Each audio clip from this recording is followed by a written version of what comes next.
And you got to understand the price discovery system that we have in place, the way it sits right now, the market can't tell the difference between a paper ounce and a real ounce. Exactly. Yeah. Until people say, I don't want paper anymore, I want real stuff. And that's when bottlenecks occur. And it's been explained many times. Turd Ferguson explained it really, really well in an interview a few months ago. He said it's like people playing musical chairs where you've got 300 people circling one chair and the music's playing. And as long as the music keeps playing, everyone's pretty content and happy. You see, the problem is when the music stops, you got 300 people trying to sit in one chair. And if you've got 300 people trying to get 1 ounce of gold, you're going to have a big problem. And that's when the exchange will be shut down, or they will settle people in cash. And at that point, the precious metals arena becomes cash and carry. And at that point, people who thought they owned gold because they had paper contracts get nothing. They get a bag of fiat.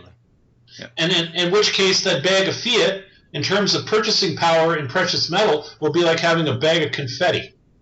Mm-hmm. So this is what will come at some point. No, this is incredibly interesting stuff. It's refreshing to speak with an expert like yourself that isn't afraid to also go into the globalist perspective of things, because many people are afraid to touch that with the 10-foot pole, despite how important it is to the overall story here. And unfortunately, we were running out of time, but I wanted to ask you, most of our guests from all walks of life believe we're about to see a major global collapse within the next few years and a giant rise in gold prices. Will there be a collapse over the next few years, and will this bring upon a possible world currency, maybe even based on something like blockchain? I think the odds of us having a major global financial calamity, I'd be hard-pressed to think that we get out of the next 2 or 3. I think the next 2 or 3 months. I think the next 2 or 3 years, it's absolutely given. But I think it comes even sooner. I think we're on the precipice of it right now, and it could start to unfurl next week, tomorrow, next month. But we're in the here and now. We're in the window right now where anything could happen. Yeah, many people say that something has been building since about August 24th, 2015, and it's not good. And do you think this is going to lead to the globalists implementing a world currency? I hope we don't have a global nuclear war.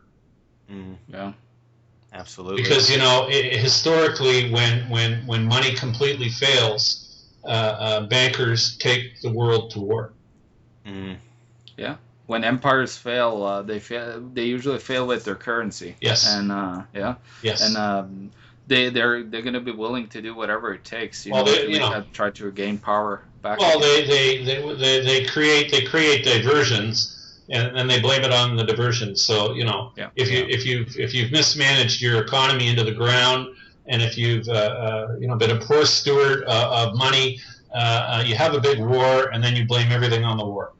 Mm-hmm. And we are almost at the 1000th anniversary of paper money coming from China, 1024 AD, and we've seen time and time again, all paper money eventually reverts to its natural value of zero. It always has, it always will. And commodities win. And we can't say tomorrow is going to be the collapse or in 2 weeks or whatever, but we know it's happening, and if it's inevitable, we need to be able to take action. We need to know what we can do to protect ourselves, ensure ourselves.